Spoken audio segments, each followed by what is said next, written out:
تصور کیجئے ایک ایسی صبح کا جب آپ اپنی پوری زندگی کی محنت کا پھل سمیٹنے نکلیں لیکن قدم رکھتے ہی زمین پیروں تلے سے نکل جائے۔ کیا ہو اگر وہ دولت جس پر آپ کو ناز تھا ایک ہی رات میں راکھ کا ڈھیر بن جائے؟ یہ کہانی کسی افسانے کی نہیں بلکہ اس عظیم کتاب کی ہے جو حق اور باطل کے درمیان فرق کرتی ہے۔ ایک ایسا واقعہ جو یمن کے شہر سنا سے شروع ہوا اور رہتی دنیا تک کے لیے غرور اور بخل کے خلاف ایک کھلی نشانی بن گیا۔ کیا تھا وہ گناہ جس نے لہلہاتے باغات کو جہنم کے ٹکڑے میں بدل دیا؟ آئیے اس حقیقت سے پردہ اٹھاتے ہیں۔ قرآن کریم محض قصوں کی کتاب نہیں بلکہ یہ انسانی نفسیات اور کائنات کے اصولوں کا آئینہ ہے۔ سورہ القلم میں اللہ تعالیٰ نے اصحاب الجنت یعنی باغ والوں کا ذکر فرمایا ہے۔ یہ قصہ ہمیں بتاتا ہے کہ جب انسان اللہ کی دی ہوئی نعمتوں کو اپنی ذاتی طاقت سمجھنے لگتا ہے اور غریبوں کا حق مارنے پر اتر آتا ہے تو قدرت کا انتقام کتنا خاموش اور کتنا ہولناک ہوتا ہے۔ یہ کہانی ہے ایک سخی باپ کے ان بیٹوں کی جنہوں نے لالچ کی پٹی آنکھوں پر باندھ کر اپنے ہی زوال کی بنیاد رکھی۔ آج کی اس ڈاکومنٹری میں ہم تاریخ کے ان اوراق کو پلٹیں گے جہاں عبرت کے نشان آج بھی تازہ ہے۔ یمن کے شہر سنا سے چند میل دور زروان نامی بستی میں ایک سالے شخص رہتا تھا۔ اس کے پاس ایک بہت بڑا اور سرسبز باغ تھا۔ یہ باغ محض درختوں کا مجموعہ نہیں تھا بلکہ اس علاقے کی رونق تھا۔ وہ نیک شخص اللہ سے ڈرنے والا تھا۔ جب فصل پک کر تیار ہوتی تو وہ اس کا ایک حصہ اللہ کی راہ میں مسکینوں، بیواؤں اور یتیموں کے لیے وقف کر دیتا۔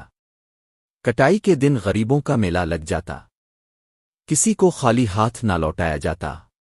باپ کا فلسفہ سادہ تھا، تم زمین والوں پر رحم کرو، آسمان والا تم پر رحم کرے گا۔ اور اسی نیت کی برکت تھی کہ اس کا باغ ہر سال پہلے سے زیادہ پھل دیتا۔ لیکن اس نیک انسان کے گھر میں چند ایسے ذہن پروان چڑھ رہے تھے جن کی سوچ باپ سے بالکل مختلف تھی۔ اس کے بیٹے اس سخاوت کو مال کا ضیاع سمجھتے تھے۔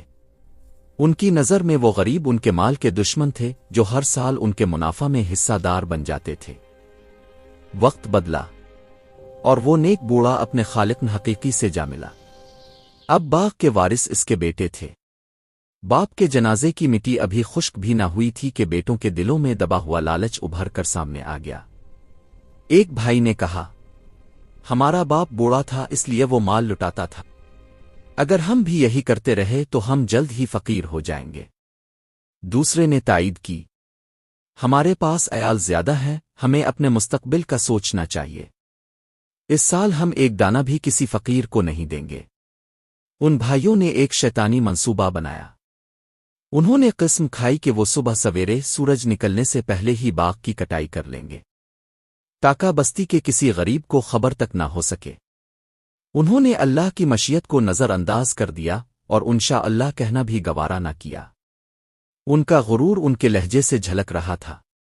وہ بھول گئے تھے کہ وہ جس مال کی حفاظت کر رہے ہیں اس کا اصل مالک کون ہے۔ جب وہ بھائی اپنے بستروں پر میٹھی نیند سو رہے تھے اور صبح کی چوری کے خواب دیکھ رہے تھے تب آسمانوں پر ان کا فیصلہ ہو چکا تھا۔ قرآن کہتا ہے، پھر تمہارے رب کی طرف سے ایک افتاد اس باغ پر گھوم گئی جبکہ وہ سو رہے تھے۔ کون جانتا تھا کہ اس رات بستی میں کیا ہوا؟ کوئی شور نہیں ہوا، کوئی دھماکہ نہیں ہوا، بس اللہ کا ایک حکم آیا۔ ایک آسمانی بلا طائف نے اس لہلہاتے باغ کو اپنی لپیٹ میں لے لیا۔ وہ درخت جن پر پکے ہوئے پھل لدے تھے، وہ بیلیں جو رس سے بھری تھیں، سب کی سب جل کر کوئلہ ہو گئیں۔ صبح ہونے تک وہ جنت نشان باغ ایسا نظر آنے لگا جیسے کالی سیاہ رات ہو یا کٹی ہوئی فصل کا ڈھیر۔ قدرت نے ان کے مکر کا جواب اپنے خاموش وار سے دیا تھا۔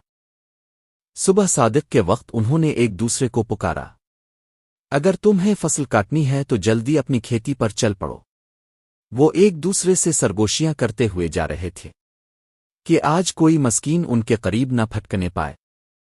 ان کے دلوں میں ایک عجیب سا اطمینان تھا، ایک ایسا اطمینان جو صرف جاہل انسان کو اپنے غلط فیصلے پر ہوتا ہے۔ وہ اپنی طاقت کے نشے میں چور تھے، یہ سمجھتے ہوئے کہ وہ رزق کے دروازے غریبوں پر بند کرنے میں کامیاب ہو جائیں گے۔ وہ تیز قدموں سے اپنے باغ کی طرف بڑھے۔ ان کے ہاتھوں میں ٹوکرے تھے، دلوں میں ہرس تھی اور زبانوں پر دنیا داری۔ لیکن جیسے ہی وہ باغ کی حدود میں داخل ہوئے، ان کے قدم وہیں جم گئے۔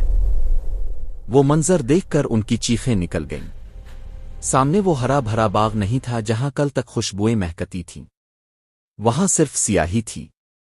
پہلے تو وہ ہکلائے، شاید ہم راستہ بھول گئے ہیں، یہ ہمارا باغ نہیں ہو سکتا۔ لیکن جیسے ہی حقیقت ان پر واضح ہوئی، ان کے پیروں تلے سے زمین نکل گئی۔ ان میں سے ایک پکار اٹھا، نہیں، بلکہ ہم محروم کر دیے گئے۔ ان کی وہ تمام تدبیریں، وہ تمام قسمیں اور وہ تمام غرور آنکھ کے اس ڈھیر میں دفن ہو چکا تھا۔ ان کے درمیان جو سب سے بہتر اور سمجھدار شخص تھا، جس نے شاید انہیں پہلے سمجھانے کی کوشش کی تھی، وہ بول اٹھا، کیا میں نے تم سے نہیں کہا تھا کہ تم اللہ کی تسبیح کیوں نہیں کرتے؟ اب پچھتاوے کا وقت تھا۔ وہ ایک دوسرے کو ملامت کرنے لگے، ہائے ہماری بربادی، بے شک ہم ہی سرکش تھے۔ وہ تسلیم کرنے لگے کہ ان کا گناہ کتنا بڑا تھا۔ انہوں نے اللہ سے توبہ کی اس امید میں کہ شاید ان کا رب انہیں اس سے بہتر باغ عطا فرما دے، لیکن وہ سبق جو انہیں ملا وہ رہتی دنیا تک کے لیے ایک تازیانہ بن گیا۔ باغ والوں کا یہ قصہ ہمیں ایک بہت بڑا سبق دیتا ہے۔ رزق اللہ کی عطا ہے، ہماری قابلیت نہیں۔ جب ہم اللہ کی دی ہوئی نعمتوں میں سے اس کے بندوں کا حق نکالنا بند کر دیتے ہیں تو وہ نعمتیں زحمت بن جاتی ہے۔ آج کے دور میں ہمارے پاس موجود بینک بیلنس، جائیدادیں اور آسائشیں بھی وہی باغ ہیں۔ اگر ہم بھی اپنے ارد گرد موجود ضرورت مندوں سے نظریں چرائیں گے، اگر ہم بھی یہ سمجھیں گے کہ ہمارا مال صرف ہمارا ہے، تو یاد رکھیے کہ قدرت کے قوانین آج بھی وہی ہے۔ اللہ تعالیٰ فرماتا ہے، عذاب ایسا ہی ہوتا ہے اور آخرت کا عذاب تو اس سے بھی بڑا ہے، کاش وہ جانتے ہوتے۔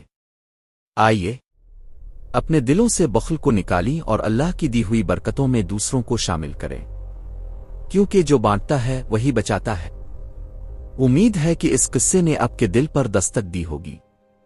کیا آپ اپنی زندگی میں کسی ایسے واقعے سے واقف ہیں جہاں اللہ نے بخل کی سزا سخاوت کا انعام دیا ہو؟ ہمیں کمنٹس میں ضرور بتائیں۔ اگلی دستاویزی فلم تک کے لیے اللہ حافظ۔